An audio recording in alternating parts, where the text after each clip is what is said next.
कराची वाले मजीद बारिश के लिए रहें तैयार। आज शाम भी हल्की बारिश का है इम्कान। कराची में आज शाम या रात में बूंदाबांदी और हल्की बारिश का इम्कान जाहिर किया जा रहा है। महकमा मौसमियात के मुताबिक आइंदा 24 घंटों के दौरान शहर में मतला जुज़वी अबर आलूद और मौसम मरतूब रहने का इम्कान है।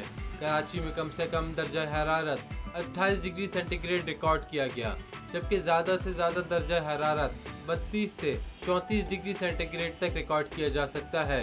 वाज़ेह रहे कि गुज़िश्ता रोज़ भी शहर कायद के मुख्तलिफ इलाकों में हल्की बारिश और बूंदाबांदी हुई थी।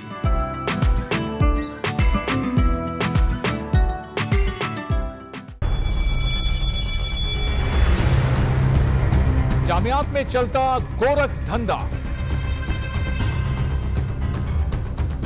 नौजवानों के मुस्तकबिल से खेलने वाली काली भेड़ों के आगे हुकूमत और इंतजामिया मुकम्मल बेबस। मुस्तकबिल के मेहमानों के तहफ्फुज के लिए बोल ने उठाई आवाज, सहाफती फराइज को निभाते हुए पहुंचाई हर खबर अवाम तक। बड़े स्कैंडल से जुड़े तमाम हकाइक रखे अवाम के सामने, क्योंकि बोल है पाकिस्तान का नंबर 1 न्यूज चैनल।